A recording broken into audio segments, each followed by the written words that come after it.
স্বাগত খাতুনগঞ্জ থেকে মতিঝিল, সাথে আছি শাওন হাসনাত। আগামী বাজেটে রাষ্ট্রীয় মালিকানাধীন ব্যাংকগুলোর মূলধন ঘাটতি মেটাতে তহবিলের আকার বাড়ছে।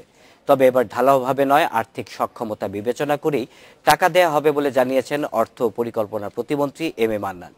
বিশ্লেষকরা বলছেন ব্যাংকগুলোর নাজুক অবস্থা উত্তরণে মূলধনের যোগান দিতে পারে সরকার। তবে জনগণের করের টাকায় দীর্ঘমেয়াদে এই লোকসানের বোঝা টানা ঠিক হবে কিনা তা নিয়ে তাদের প্রশ্ন রয়েছে। আজ আমরা আলোচনা করব ব্যাংকের মূলধন ঘাটতি নিয়ে। আর এ নিয়ে কথা বলতে স্টুডিওতে আছেন পিআরএ নির্বাহী পরিচালক আহসান এইচ মনসুর এবং বাংলাদেশ ব্যাংকের পরিচালনা পর্ষদের সদস্য জামাল উদ্দিন। আলোচনা শুরু করার আগে দেখে নেব একটি প্রতিবেদন। খেলাপি ঋণ বৃদ্ধি ও ঋণ বিতরণে অনিয়মের ফলে প্রতি বছরই বাড়ছে রাষ্ট্রীয় মালিকানাধীন ব্যাংকগুলোর লোকসানের পরিমাণ। নানা উদ্যোগের পরও মূলধন ঘাটতি দুষ্টচক্র থেকে বেরোতে পারছে না কয়েকটি ব্যাংক। গত বছর শেষে ৫টি ব্যাংকের মূলধন ঘাটতি প্রায় ১৪,৭০০ কোটি টাকা। এর মধ্যে শুধু কৃষি ব্যাংকের মূলধন ঘাটতি ৭,০০০ কোটি টাকার বেশি। ঘাটতি পূরণে ২০১১-১২ অর্থ বছরে ব্যাংকগুলোকে ৩৪১ কোটি টাকা দেয় সরকার। এর পরের অর্থ বছর আরও ২০০ কোটি টাকা বাড়িয়ে দেয়া হয় ৫৪১ কোটি টাকা। সব মিলিয়ে গত ৫ বছরে ১২,৫০০ কোটি টাকার যোগান দিয়েছে সরকার। চলতি বাজেটেও বরাদ্দ রাখা হয় ২,০০০ কোটি টাকা। ঘাটতি পূরণে আসছে বাজেটেও মূলধন তহবিল চেয়েছে ব্যাংকগুলো। ব্যাজেল 3-র যে রিকোয়ারমেন্ট ২০১৯ সালের মধ্যে তাদের যে রিকোয়ারমেন্ট সেটাকে যদি আমরা ঠিক রাখতে চাই তাহলে আমাদেরকে মূলধন প্রয়োজন হবে। আগামী বাজেটে এ খাতে বরাদ্দের পরিমাণ আরও বাড়ানোর পরিকল্পনা আছে বলে জানালেন অর্থ ও পরিকল্পনা প্রতিমন্ত্রী। প্রয়োজন যদি এক্সট্রিম প্রয়োজন হয় এবং এটা খোয়া যাবে না পুরোটা, এই ধরনের বিশ্বাস আমাদের জন্মে, তাহলে হয়তো আমরা এই বিবেচনা করবো। এটা আলোচনা হচ্ছে এই পর্যায়ে, হ্যাঁ। তবে আগে ঢালাওভাবে এই ধরনের দেওয়া হবে না। অ্যামাউন্ট আমরা মোটো ঠিক করিনি, ৫-৬ হাজার কোটি নিয়ে আলোচনা হচ্ছে। প্রতি বছর ব্যাংকগুলোকে ১,০০০ কোটি টাকা দেয়া হলেও পরিস্থিতি বদলাচ্ছে না। তাই ব্যাংকগুলোর জন্য বছর বছর তহবিল বরাদ্দকে সরকারের বোঝা বলে মনে করছেন অর্থনীতিবিদরা। ব্যাংকিং সিস্টেমটা যদি কিছু সহায়তা দেওয়া হয় অসুবিধা নেই, কিন্তু যেটা সমস্যা সেটা হলো যে লোকসান আর কতদিন গোনা হবে। জনগণের করের টাকায় লোকসান পূরণ না করে সরকারি ব্যাংকগুলোর দক্ষতা বাড়ানোর পরামর্শ দিয়েছেন বিশ্লেষকরা। উমন হানা আজমি, ইন্ডিপেন্ডেন্ট নিউজ, ঢাকা। দেখে নিলাম প্রতিবেদন, এবার চলে যাচ্ছি মূল আলোচনায়। আমি একটু প্রথমে জানতে চাই আহসান এইচ মনসুর আপনার কাছে, এবছরও ২,০০০ কোটি টাকা মূলধন ঘাটতি পূরণের জন্য রাখা হয়েছিল। এখন পর্যন্ত আমরা যতটুকু জানি ১,৭০০ কোটি টাকার মতো দেয়া হয়েছে। আগামী বাজেটও একটা বড় বরাদ্দ চাচ্ছে, তো আপনার কি মনে হয়? দেখুন, গত কয়েক বছরে ১২,৫০০ কোটি টাকা দেওয়া হয়েছে এবং যেটা বলা হলো প্রতিবেদনে যে আরও ১৪,০০০ কোটি টাকা পাইপলাইনে আছে ক্লেম। এবং আমি একেবারে নিশ্চিন্ত, যদি বর্তমান যেভাবে চলছে সেভাবে যদি চলে রাষ্ট্রীয় ব্যাংকগুলো, তাহলে আগামীতে এটা ২০, ৩০, ৪০ যে কোনো ১,০০০ কোটি টাকাতে যেতে পারে। এখন কথা হলো যে এইটার বিনিময়ে জনগণ কি পাচ্ছে। আমাদের রাষ্ট্রায়ত্ত ব্যাংকগুলো বর্তমান প্রেক্ষাপটে ১ নম্বর, আমাদের এগুলোর এতগুলো ব্যাংকের এবং এগুলোর প্রয়োজন আছে কিনা, যেটা ১৯৭০-এর দশকে ৮০-এর দশকে ছিল হয়তো, যখন প্রাইভেট ব্যাংক ছিল না, কিন্তু এখন সেটার প্রয়োজন আছে কিনা সেটা ভেবে দেখার দরকার এবং একটা পূর্ণ বিশ্লেষণ হওয়া উচিত। কারণ এই ২০,০০০ কোটি টাকা বা ৩০,০০০ কোটি টাকা কেন জনগণের টাকা থেকে এই টাকা দেওয়া হবে, এটার একটা যৌক্তিক বিশ্লেষণ না করে বলছেন সরকারি ব্যাংকগুলোর প্রয়োজন আছে কিনা, কিন্তু আমরা যদি গ্রামে গঞ্জে একবারে রুট লেভেলে জায়গাটা দেখি, সেখানে কিন্তু বেসরকারি ব্যাংকগুলো পাওয়া যায় না, সরকারি ব্যাংকে একমাত্র ভরসা। দেখুন, সরকারি ব্যাংকের অনেক রকমের রোল থাকতে পারে, তারা ডিপোজিট নিতে পারে, কিন্তু তারা যেন লোনটা যেন না দেয়। তাদের সমস্যা হচ্ছে যে তারা টাকা লোন দিয়ে এমনভাবেই গুণগত মানসম্পন্ন ব্যক্তিদেরই লোন দেওয়া হয় যারা টাকা দেবে না বা তাদের দেওয়ার ইচ্ছা নাই, বা এক ধরনের যোগ সাজসের মাধ্যমে টাকাটা আদান প্রদান ঘটে, যে কারণে এই লোকসানের সম্মুখীন হতে হয়। কাজেই পৃথিবীর অনেক দেশে আছে যেগুলো যে ডিপোজিট টেকিং ইনস্টিটিউশন হিসেবে তারা থাকতে পারে, তারা মোবিলাইজ করবে গ্রামে গঞ্জে এবং টাকাটা ইন্টারব্যাংকের মাধ্যমে বা সরকারের যে প্রয়োজন সেটাকে মেটাবে। তারা সরকারের বিভিন্ন যেসব খাত আছে সেখানে তারা দিতে পারবে, সেখানে রিস্ক নাই, কারণ গভর্নমেন্ট ইজ দ্য গ্যারান্টর। কিন্তু যখনই তারা বেসরকারি খাতের সাথে যাচ্ছে, সেখানেই দেখা যাচ্ছে টাকাটা আর ফেরত আসে না। তাহলে তো চলবে না। ব্যাংকিং তো কোনো দান সংস্থা নয়, এটা দাতব্যালয় নয়, এটা হচ্ছে একটা ব্যবসায়িক প্রতিষ্ঠান এবং এটার মাধ্যমে আর্থিক কার্যক্রম জোরদার করার জন্য এটা করা। সেই কার্যক্রমে যদি তারা চালাতে না পারে, এবং তারা এখন আর অবিচ্ছেদ্য অঙ্গ নয়, আমাদের ব্যক্তিগত ব্যাংকগুলো তো এখন 70% অ্যাসেট নিয়ন্ত্রণ করছে, তাহলে বাকি 30% কেন পারবে না তারা? এই প্রশ্নটা নিয়ে আলোচনা হওয়া উচিত বলে আমি মনে করি, এবং জনগণের টাকা এইভাবে অপচয় না করাটাই হচ্ছে শ্রেয়। আমি একটু জামাল উদ্দিন সাহেব আপনার কাছে যেটা জানতে চাচ্ছি, আপনি বাংলাদেশ ব্যাংকের পরিচালনা পর্ষদের সদস্য। বাংলাদেশ ব্যাংক এক্ষেত্রে একটা নিয়ন্ত্রণের জায়গা রয়েছে, যদিও আর্থিক প্রতিষ্ঠান বিভাগ সরকারের সেগুলো সরকারি ব্যাংককে করছে। তা আপনার কি মনে হয় আমাদের সরকারি ব্যাংক এবং বেসরকারি ব্যাংকের তুলনায় কি পারছে না প্রতিযোগিতায়? সরকারি ব্যাংকগুলো এখন তো লিমিটেড কোম্পানি হওয়ার পরে কিন্তু সরকারের ইয়ের বাইরে না, বাংলাদেশ ব্যাংকের নিয়ন্ত্রণের বাইরে না, যদিও তাদের স্বভাব এখনো কিন্তু আগের মতন রয়ে গেছে। কিন্তু ইতিমধ্যে আপনার এই যে 2008 সালের দিকে 7-8 সালের দিকে আপনার এই ব্যাংকগুলোকে কিন্তু আপনার লিমিটেড কোম্পানিতে কনভার্ট করা হয়েছে, সেপারেট বোর্ড করা হয়েছে, এবং সেই বোর্ডে যদিও এখনও সরকারি প্রতিনিধি দিচ্ছেন, বিকজ সরকার হলো মূল মালিক, যে কারণে তারা দিচ্ছে। এবং সেখানে দিলে যদি তাদের যে সমস্ত লোকজনকে দিচ্ছে সেটা যদি রাইট ক্যাপাবিলিটি লোক দেওয়া হয় তাহলে সেটা হলো একটা বিষয়। এখন সেখানে যাদেরকে দিচ্ছেন এই যে হাজার হাজার লক্ষ লক্ষ কোটি টাকার ডিপোজিট, সেটা ম্যানেজ করার জন্য। তো এটা এখন ধরেন বেসরকারি ব্যাংকগুলো এখন যেভাবে বাংলাদেশে গ্রো করছে, সেটাও কিন্তু আপনার একটা এই সরকারি ব্যাংকের বড়োয়ার যারা, তারাই কিন্তু ডিফল্টার হিসাবে ওখান থেকে করে এই টাকা দিয়েই কিন্তু এগুলা কিনছে।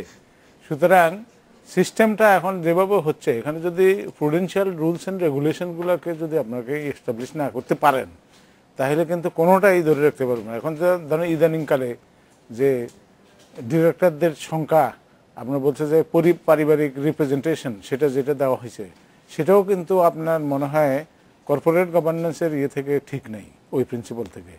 সেক্ষেত্রে আপনার তাদেরকে যদি দেওয়া হয়, এখন এখানে আর যদি বলা হয় একটা ব্যাংকে ধরুন 20,000 কোটি টাকার ডিপোজিট আছে, সেখানে শেয়ার হোল্ডার যারা, ওনাদের হলো 400 কোটি টাকা ম্যাক্সিমাম, সেক্ষেত্রে এটা পার্সেন্টেজ তো খুবই কম ওনারশিপের।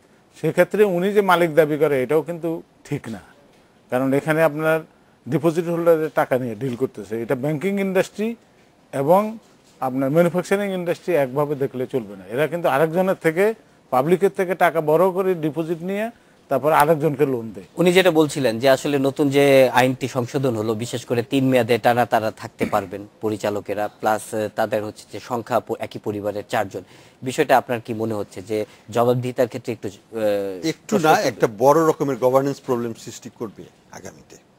এখন ব্যাংক দেখুন, পৃথিবীর কোথাও বলা হয় না যে এটা অমুকের পরিবারের ব্যাংক। একমাত্র বাংলাদেশেই আমরা জানি যে এটা অমুক পরিবারের ব্যাংক। প্রত্যেকটা ব্যাংক এক একটা পরিবার কন্ট্রোল করছে, এবং সেই পারিবারিক কন্ট্রোলটা আরও সুদৃঢ় হবে এইগুলোর মাধ্যমে। আর দ্বিতীয়ত হচ্ছে যে ব্যক্তিখাতের ব্যাংকগুলো তো সমস্যা অনেক রকমের আছে।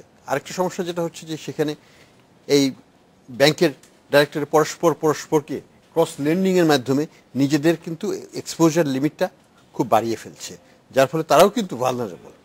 এবং একই পরিবার আইন বিরোধী হওয়া সত্ত্বেও একাধিক আর্থিক প্রতিষ্ঠানের মালিক হয়ে গেছে, এবং সেখানে বাংলাদেশ ব্যাংক বা সরকারের কিন্তু আমরা নজরদারিটা আমরা দেখছি না। এই ধরনের যদি অনিয়ম চলতে থাকে তাহলে কিন্তু এই বেসরকারি ব্যাংকগুলোরও ভবিষ্যৎ কিন্তু খুব একটা ভালো হবে। মানে বাংলাদেশ ব্যাংকের আসলে তদারকি যিনি উনি যেটা বলছিলেন কেন নেই, আপনার কি মনে হয়? বাংলাদেশ ব্যাংকের যে তদারকির লিমিট, এটা তো বাংলাদেশের সোশিও ইকোনমিক এনভায়রনমেন্টটা আপনাকে দেখতে হবে। সেই ক্ষেত্রে যদি আপনার ধরেন বিভিন্ন রাজনৈতিক পেশার থাকে, সেই ক্ষেত্রে আপনার এটা কিন্তু বাংলাদেশ ব্যাংকে আপনার সাকাম করছে নিশ্চয়ই, তা না হলে তো আপনার এখানে এটা হওয়ার কথা না। যেমন একটা লোক ইন্স্যুরেন্স কোম্পানির ডিরেক্টর হলে, আগে আমরা জানতাম যে ইন্স্যুরেন্স কোম্পানির ডিরেক্টর হলে আপনি ব্যাংকের ডিরেক্টর হইতে পারবেন না। বহু লোক আছে, অনেক পার্লামেন্ট মেম্বার আছে আপনার এখন ইন্স্যুরেন্স কোম্পানিরও ডিরেক্টর, ব্যাংকেরও ডিরেক্টর। তারপরে আবার আগে ছিল যে, আগে আমরা শুনছি যে একটা ব্যাংকের ডিরেক্টর হলেই, স্পন্সর ডিরেক্টর হলে আপনি আরেকটা ব্যাংকে যাইতে পারবেন না। এখন কিন্তু একই পরিবারের লোক, একই জন বিভিন্ন বেনামে যাচ্ছে। তো যেটাকে এটা রোধ না করলে, এটা যদি রোধ না করে তাহলে প্রবলেম হবে কি ভবিষ্যতে, এই যে মানে ব্যাংকিং সিস্টেম, মানুষের টাকা ডিপোজিট আপনি রাখছেন, আপনি প্রাইভেট সেক্টরে ব্যাংক নিলেন, কিন্তু আপনি যদি এখন আবার এই পদ্ধতিতে চললে দেখা যাবে যে ডিরেক্টররা একসময় আপনার আরেক ডিরেক্টরেরই আপনার মাইনরিটি ডিরেক্টর যারা পরিবারের যদি 4 জন থাকে তাহলে বাকি ধরেন 10 জন আছে, 10 জনের ভিতরে 4 জন হলে তো একটা বিরাট স্টেক।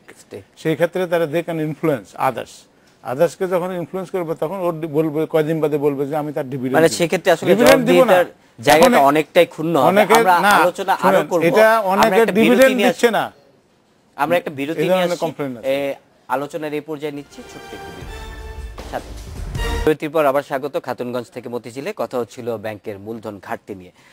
আলোচনার যে পর্যায়ে ছিলাম, আসলে সরকারি ব্যাংকগুলো সেক্ষেত্রে আপনারা বলছেন যে বেসরকারি ব্যাংকের তুলনায় পারফর্ম করতে পারছে না, কিন্তু আরেকটা বিষয় যদি আমি আসি, যে প্রতি বছর বাজেটে আমরা দেখতাম যে ব্যাংক থেকে ঋণ নেওয়ার একটা প্রবণতা ছিল, কিন্তু গত কয়েক বছরে সেটা কিন্তু একবারে কমে গেছে। সেটার কারণটা কি মনে হচ্ছে? সেটার কারণ খুবই সুস্পষ্ট। সরকার বাজেটে যখন ঘোষণা দেয়, যেটাকে বলা হয় ঘাটতির অর্থায়ন, সেটা একটা প্ল্যান থাকে। তার মধ্যে হচ্ছে যে 1/3 বা হাফ আসবে বৈদেশিক খাত থেকে, আর আলাদা আরেক হাফ আসবে আভ্যন্তরীণ খাত থেকে ধরুন। কিন্তু বাস্তবে দেখা যায় বৈদেশিক খাতটাও কমে যায়, অল্প পরিমাণে আসে, এবং আভ্যন্তরীণ খাতটা বড় হয়। এবং আভ্যন্তরীণ খাতের মধ্যে যে ডিস্ট্রিবিউশনটা হয় সঞ্চয়পত্র এবং যেটাকে বলা হয় ব্যাংকের থেকে যেটা বড়ই, এই দুটোর মধ্যে ডিস্ট্রিবিউশনটা কিন্তু কমপ্লিটলি ডিফারেন্ট হয়ে যায়। সঞ্চয়পত্রের সুদের হারের পরিমাণ বর্তমানে এত বেশি, এবং এটা হচ্ছে ওপেন ট্যাপ, অর্থাৎ পানির কল খোলা রাখার মতো। আপনি খালি বালতি দিতেই থাকবেন, বালতি ভরতেই থাকবে, কল তো আর বন্ধ করা যাবে না, কারণ এটা হচ্ছে ওপেন ট্যাপ পলিসি। তো এখন সরকার তো বালতি দিয়েই যাচ্ছে আর ওটা ভরছে, কাজে সঞ্চয়ের যে পরিমাণ টাকা তাদের বড় করার কথা তার থেকে 3 গুণ তারা বড় করে ফেলছে। এখান থেকে 3টা বালতি ভরছে একটা বালতির জায়গায়। কাজে এখন তো বাকি টাকাটা তখন সরকারকে আবার তখন ব্যাংকে ফেরত দিতে হচ্ছে, কিন্তু ব্যাংকে তো এখনো অনেক প্রচুর অলস টাকা পড়ে আছে। এটা ছিল গত বছর পর্যন্ত খুবই বেশি ছিল, ইদানিং এটা আস্তে আস্তে কমে আসছে, কারণ ঋণের পরিমাণটা বাড়ছে, এবং সেটা একটা ভালো দিক বলবে মনে করি।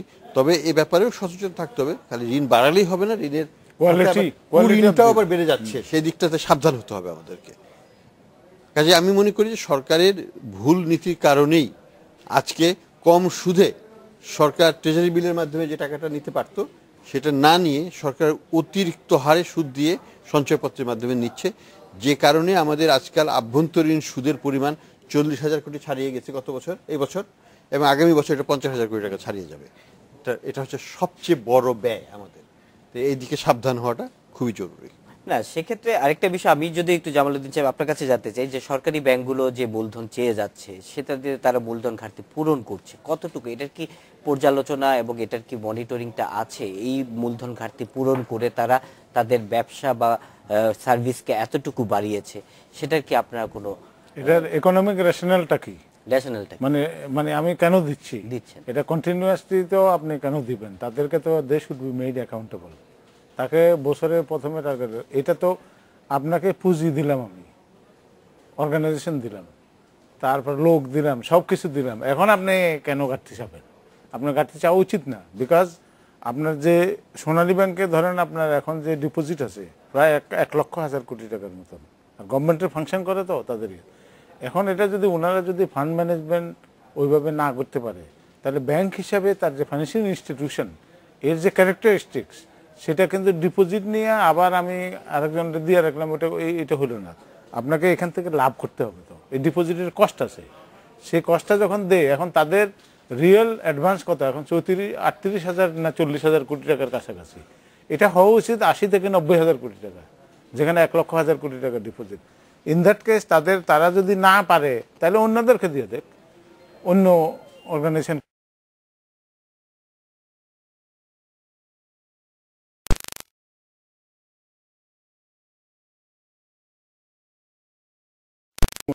সেই ক্ষেত্রে এখন আপনার যারা করেছে তাকে এই টাকা দেওয়ার আগে তাকে শর্ত দিয়ে দেওয়া উচিত যে তুমি তো গভর্নমেন্টের, যদি প্রাইভেট সেক্টর থেকে তোমার রিকভারি কীরকম, তারপরে গভর্নমেন্ট সেক্টরের রিকভারি কীরকম।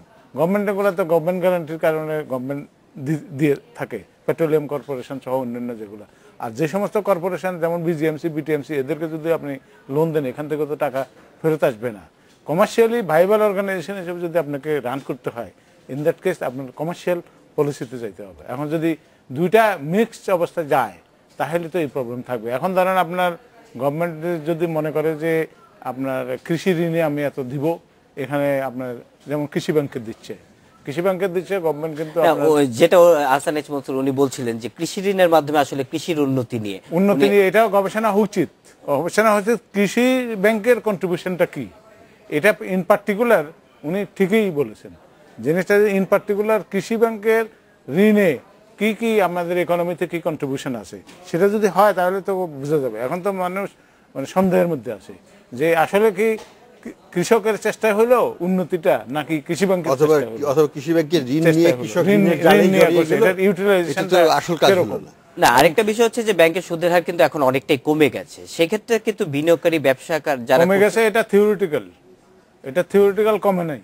আপনার কস্ট দেখেন আরেকখান দিয়ে আপনার দেখেন এই যে সে ডিপোজিট নিতেছে, ডিপোজিটের ইন্টারেস্ট বলতেছে কম, সিঙ্গেল ডিজিটে আনতেছে, এটা কিন্তু ঠিক না। উনি আপনি তখন এফডিআর রাখেন সরকারি কর্মচারীরা বা আপনি হিডেন চার্জগুলো আপনি যে হিডেন চার্জ নাও, আপনি ধরেন একটা এফডিআর রাখলেন, এফডিআর এগেইনস্ট আপনি লোন নিলে এটাকে মর্গেজ রাখি, এফডিআর এর ইন্টারেস্ট দেয় 5%, লোনের ইন্টারেস্ট হলো 13%, তাহলে এটা কেমন হলো? সেখানে কেমন আপনি 13%, তার উপরে তার সিসি লিমিটটা ওটা। সাধারণ মানুষের যেটা অভিযোগ যে হিডেন চার্জগুলো কিন্তু কমেনি, সেগুলো কিন্তু বিভিন্ন চার্জগুলো বাড়ছে সেবার নামে, বিশেষ করে প্রাইভেট ব্যাংকের বিরুদ্ধে কিন্তু প্রশ্নটা সেটা। যে জিনিসটা লক্ষণীয় সেটা হচ্ছে যে স্প্রেড কিন্তু কমেনি, নাও যেটা কমেছে সেটা হচ্ছে ডিপোজিটরের ইন্টারেস্ট কমছে। অর্থাৎ যারা আমানত দিচ্ছে ব্যাংকে তাদের ইন্টারেস্টটাকে ব্যাহত করে তাদেরকে চাপে ফেলে ব্যাংক কিন্তু তার লাভের পরিমাণটা ঠিকই রাখছে। ফলে প্রকৃতপক্ষে জনগণ কিন্তু উপকৃত হচ্ছে না। ব্যাংকের যে এফিসিয়েন্সিটা আমরা আশা করছিলাম যে তারা স্প্রেডটা কমিয়ে, লোন লসটা কমিয়ে, স্প্রেডটা কমিয়ে নিয়ে আসবে, এবং সেটা হচ্ছে না। আমি একটা শেষের দিকে চলে এসেছি, আমি একটু যদি জানতে চাই এই মূলধন ঘাটতি মেটানোর জন্য প্রতি বছর বাজেটে বরাদ্দ না রেখে ব্যাংকগুলোকে কিভাবে সক্ষম করা যায়, আপনার পরামর্শ কি? দেখুন, কোন সিস্টেমই ওপেন এন্ডেড হওয়া উচিত না। আমার কথা হলো যে আমি না হয় এবছর 5,000 কোটি টাকা দিলাম, কিন্তু এই 5,000 কোটি টাকাই যেন সর্বশেষ দেওয়া হয়। আগে করা হয়েছিল 2002-03 সালের দিকে, যখন ব্যাংকিং সেক্টরকে পুরো রিফর্মের আওতায় এনে তাদেরকে বলা হয়েছিল যে ওয়ান টাইম রিক্যাপিটালাইজেশন করা হলো, তারপরে আর দেওয়া হবে না।